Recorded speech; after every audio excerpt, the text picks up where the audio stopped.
रात के 2 बजे थे। छोटे से कमरे में बल्ब की पीली रोशनी में रमेश अपनी माँ के पास बैठा था।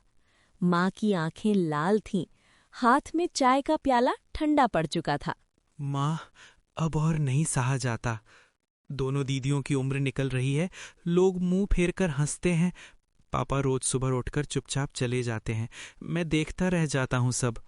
बेटा, तू दिन रात मेहनत करता है, फिर भी ये गरीबी का जाल है कि छूटता ही नहीं।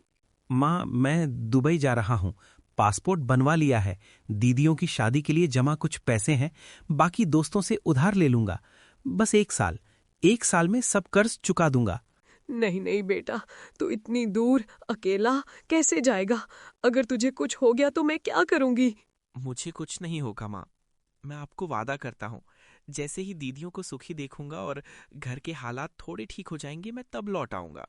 अगले महीने रमेश दुबई पहुंचा। 18 साल का जवान लड़का, मजबूरों सपने, उम्मीदें और जेब में उधार के पैसे। वो दिन में साइट पर मजदूरी करता और रात में इलेक्ट्रिशियन का छोटा मोटा सा कोई काम कर लेता था। कभी आधे पेट खाना खाता तो कभी 2-3 घंटे की नींद मिलती। फिर भी वो हमेशा मुस्कुराता रहा। 1 साल बाद उसने अपनी माँ को फोन किया। माँ, मैंने कहा था ना सब कर्ज चुका दूंगा। मैंने सच में कर दिया और अब से तो बचत भी शुरू हो गई है। तूने सच में कर दिखाया। मुझे तुझ पर बहुत गर्व है बेटा। मुझे तुझ पर पूरा भरोसा था कि तू मुझे निराश नहीं करेगा। 2 साल और बीते। रमेश ने जी जान से मेहनत की और खून पसीना एक किया, और हमेशा की तरह फिर एक दिन मनी ट्रांसफर किया और माँ को फोन मिलाया। माँ, बड़ी दीदी की शादी के लिए मैंने पूरे पैसे भेज दिए हैं। उनके लिए सबसे अच्छा रिश्ता देख लो और जल्द से जल्द उनकी शादी करवा दो। छोटी दीदी का भी ध्यान रखना और इन सब में खुद का ध्यान रखना बिल्कुल मत भूलना। और अगर और कोई भी ज़रूरत हो तो आप बता देना। मैं नहीं आ पाऊंगा, काम छूट जाएगा। वो सब तो ठीक है, पर बेटा तेरे बिना मैं कैसे? बेटा, तू रो रहा है ना? नहीं माँ, मैं तो बस दीदी को खुश देखना है। रमेश के कहने पर उसकी माँ ने कुछ ही दिनों में रमेश की बड़ी दीदी की शादी के लिए अच्छा सा रिश्ता देखकर पक्का कर लिया। और फिर शादी वाले दिन रमेश अकेला कमरे में बैठा था। फोन पर वीडियो कॉल आई। बड़ी दीदी दुल्हन बनी मुस्कुरा रही थी। अपनी बड़ी बहन को यूं दुल्हन के रूप में देखकर रमेश की आंखें भर आईं। भैया, तू कहाँ है? और भला अपनी बड़ी बहन की शादी कौन मिस करता है? क्यों नहीं आया? दीदी, काम बहुत ज़रूरी था इसलिए नहीं आ पाया। लेकिन तुम बिल्कुल फिक्र मत करना, मैं मन से वहाँ हूँ और आपको कभी भी ज़रूरत हो तो आपका एक केस छोटे भाई को ज़रूर याद करना। रमेश अपने मन को संभालते हुए अपने घर वालों से हंसी खुशी बात करता है, और जैसे ही कॉल कट हुआ, फोन रखकर अपने परिवार को याद करके फूट फूट कर रोया। 2 साल बाद फिर वही समय आया। इस बार छोटी दीदी की शादी थी। फिर वही फोन, वही आंसू। छोटी, तू भी बड़ी दीदी की तरह खुश रहना, कभी किसी चीज़ की चिंता मत करना, भैया हमेशा तेरे साथ हैं। समय बीतता गया और देखते देखते 5 साल हो गए थे दुबई में। अब रमेश 23 का नहीं, 28 का हो चुका था। आंखों के नीचे काले घेरे, बाल झड़ गए, पेट निकल आया। आईने में खुद को देखकर बोला, ये कौन है? मैंने अपनी क्या हालत बना ली है? पहले वाला रमेश कहाँ गया? साल गुजरते गए। रमेश ने कभी अपनी परवाह नहीं की। वो बस अपने परिवार को बहुत याद करता था। उनकी यादें उसे हमेशा सताती थीं। कभी माँ पापा की तो कभी दीदियों की बहुत याद आती। लेकिन जेब खाली थी। फिर भी मन मारकर काम पर लग गया। 5 और साल, कुल 10 साल। अब उसने घर बनवा दिया, पूरा पैसा माँ के खाते में डाल दिया। फोन पर माँ से बात हुई। माँ, घर बन गया ना? और पैसों की जरूरत तो नहीं है ना? अब सब ठीक है? हाँ बेटा, बहुत अच्छा बनवाया तूने, और पैसे भी कम नहीं पड़े। अब बस तू कब आएगा? जल्दी माँ, बस थोड़ा सा काम और बाकी है, फिर इस बार पक्का आऊंगा, अब की जरूर। रमेश ने ठान ली कि बस 6 महीने और मेहनत। कुछ पैसे जमा किए, टिकट कटवाया। सिर्फ 1 महीने के लिए जाऊंगा, ये सोचकर वो खुशी खुशी अपने घर को चला। 1 महीना परिवार के साथ फिर वापस जाके खूब कमाऊंगा। अब बड़े खर्चे खत्म, दीदियों की शादी, घर, बस अपनी शादी बाकी, पैसा जल्दी जमा हो जाएगा। रमेश भारत पहुंचा।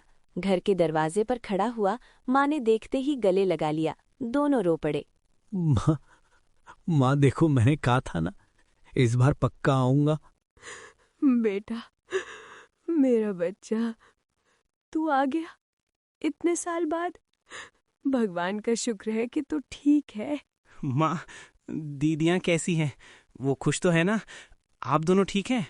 मैं अब ठीक हूँ और दोनों बहनें दोनों अपने अपने घरों में बहुत खुश हैं। बड़े घरों में ब्याही गई हैं। बड़े बड़े फोन आते हैं, लेकिन आती कम है। चलो, खुश तो है ना? गरीबी के दलदल से बाहर निकल गई। कल मिलने जाऊंगा। अगले दिन रमेश अपने बहनों के घर के लिए निकला। सबसे पहले बड़ी दीदी के घर पहुंचा। दरवाजा खुला, दीदी ने देखा तो चौंक गई। भैया, तू आ गया? कैसा है तू? और घर कब आया? बताया क्यों नहीं? हाँ दीदी, मैं आ गया, कितने साल बाद। मैं ठीक हूँ और कल ही घर आया हूँ। 2 बच्चे दौड़ते हुए मम्मा मम्मा करते आए। अरे वाह, मेरे भांजे, कितने प्यारे हो। भैया तू बैठ, मैं नाश्ता पानी लेके आती हूँ। और तू काफी थक गया होगा ना, बैठ ना। रमेश ने बहन के कहने पर बैठा और बच्चों को गोद में बिठाया। बच्चों से बातें की, हंसाया। थोड़ी देर तक बहन से बातें करने के बाद वो उठ पड़ा। दीदी, अब चलता हूँ, छोटी दीदी के यहाँ भी जाना है। रमेश जब जेब में हाथ डालता है तो सिर्फ 200 रुपए थे, तो वो 100 रुपए निकाले और बच्चों को दिए। लो, चॉकलेट खरीद लेना। बच्चों ने पैसे खुशी से ले लिया। रमेश ने सबसे विदा लिया। फिर वो छोटी दीदी के घर के लिए निकला। वहां हालत और भी अच्छी, नया घर, कार खड़ी थी। छोटी दीदी ने रमेश को तुरंत गले लगाया। भैया, कैसा है तू? कितना बदल गया तू। मैं ठीक हूँ, बस थोड़ा सा बदल गया हूँ। तू खुश है ना? मैं बहुत खुश हूँ भैया। देख, मेरा बेटा। प्यार किया, फिर विदा होने लगा। जेब में 100 बचे थे, 50 बच्चे को दिए। लो बेटा, कुछ खरीद लेना। 50 रुपए रखकर किराए के लिए वापस घर लौटा। घर पहुंचा तो माँ रो रही थी। माँ, क्या हुआ? आप रो क्यों रही हैं? बेटा, बड़ी दीदी का फोन आया था। बहुत गुस्से में थी। बोली 10 साल परदेस कमाकर बस इतना ही लाया कि मेरे बच्चों को 100 रुपए की भीख दे। उसकी जलन कटी बातें सुनकर फोन रखा ही था कि छोटी का फोन आया।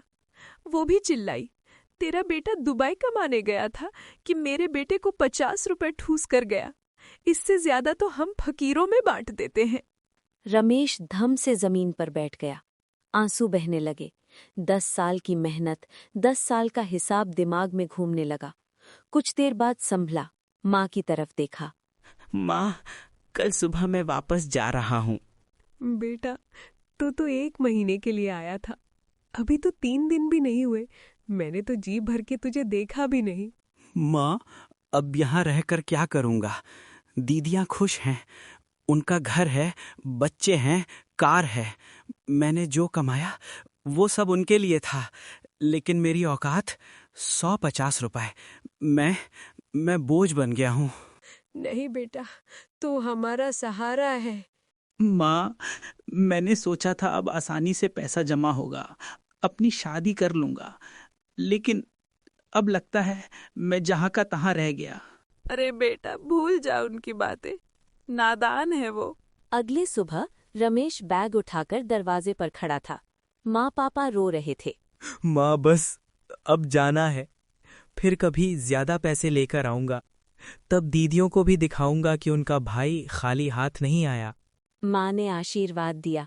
रमेश मुड़ा, टैक्सी में बैठा, खिड़की से घर देखा। आंसू बहते रहे।